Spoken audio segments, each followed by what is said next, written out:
Bismillahirrahmanirrahim. Assalamu alaikum wa rahmatullahi ta'ala wa barakatuh. On continue toujours la solution de l'exercice numéro 2 de la deuxième partie, de la deuxième série. Donc aujourd'hui, c'est la troisième partie. Donc on va aborder le reste des questions 4, 5, 6 et 7. Donc dans la vidéo précédente, on a répondu à la troisième question concernant les bases orthonormées. Alors, la quatrième question, donner les axes principaux du profil ligne YR et du profil colonne YC. Donc, par définition,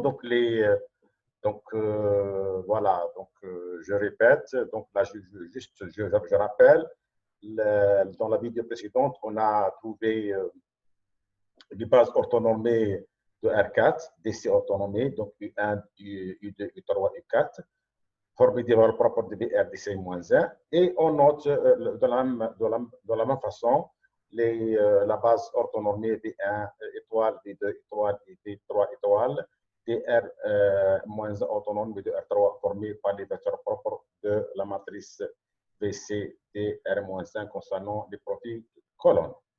Alors, il nous demande de trouver les axes principaux du profil YR. Donc, les axes principaux, ni autre que les espaces engendrés, ou bien l'axe engendré par les vecteurs propres, ou bien les vecteurs propres normés.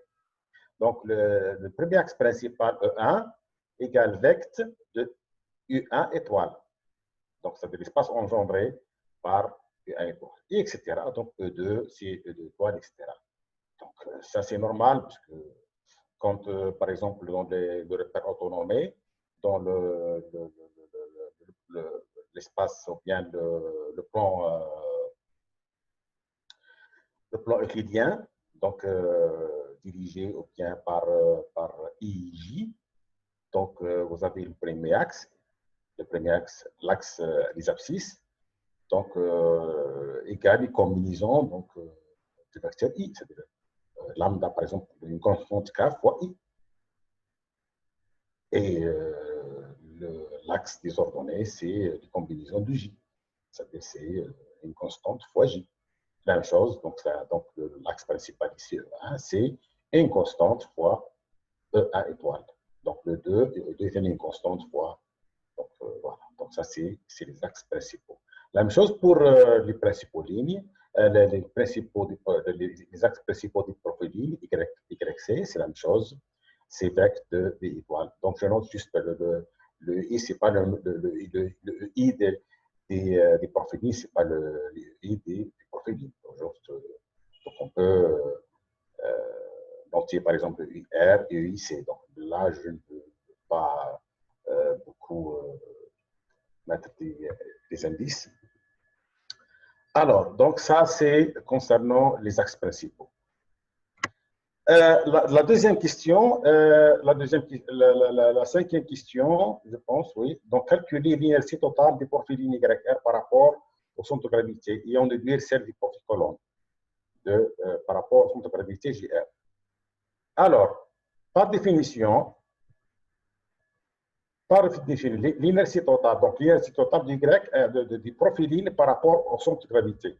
Donc, par définition, l'inertie totale, bon, ce n'est pas la définition, mais on a démontré ça.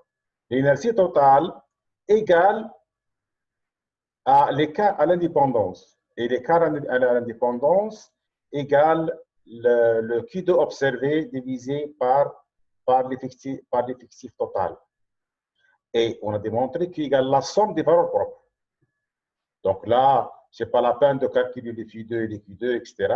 Donc directement, puisqu'on a les valeurs propres, on va directement déduire l'inertie totale. Donc l'inertie totale, la première, plus la deuxième, plus la troisième, plus la quatrième. La quatrième égale 0. Donc les valeurs propres, voilà. Là, c'est les valeurs propres. Donc, les valeurs propres sont là.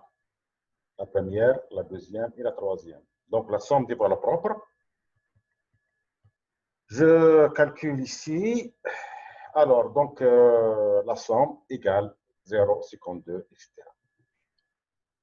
De plus, maintenant, concernant l'inertie totale des profils colonnes, centrés bien sûr, par rapport au centre de gravité GC.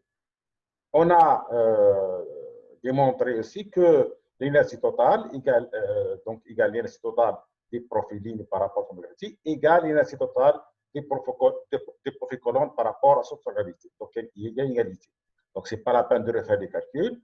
Donc, on déduit directement que l'inertie totale des profils colonnes par rapport à son gravité égale la même valeur qu'on a trouvée ici. Donc, l'inertie totale de YR, le profil par rapport à son centre de gravité égale la même que le centre de gravité des profils colonnes par rapport à son centre de gravité. Là, remarque, on peut déduire directement d'ici. Si on vous demande de déduire la valeur de la statistique du Q2. Voilà. Remarque de cette formule que l'inertie totale égale la statistique de Q2 divisé par l'effectif total. Donc, Q2 divisé par l'effectif total égale l'inertie totale. Donc, le Q2 observé égale cette quantité, cet effectif total, multiplié par l'inertie totale égale 845. Donc, ça, c'est le Q2 observé. Alors, la sixième question nous demande de donner donc c'est bon, donc la sixième question. Calculer l'inertie des profils lignes et des profils colonnes par rapport à leurs axes principaux. Très bien.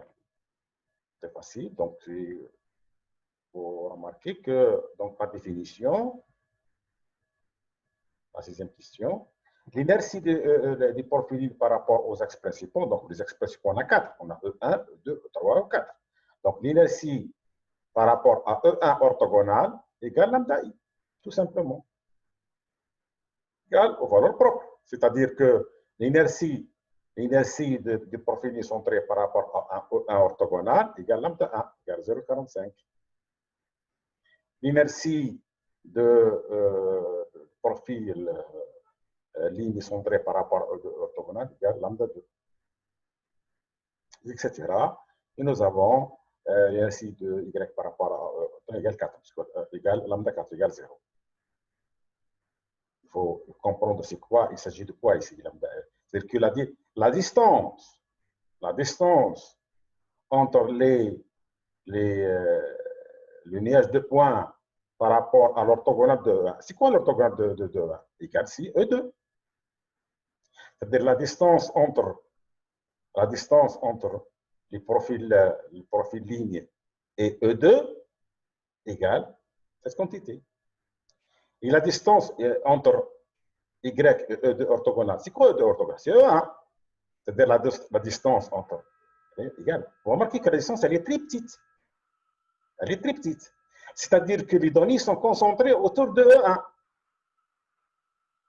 OK? Et voilà. Donc, la dernière question qu'il demande, quels sont donc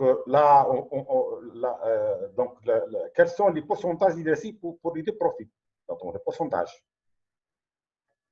On a fait ça dans le premier chapitre, mais quand même, on va refaire cette question. Donc, le pourcentage d'inertie ou bien l'inertie relative.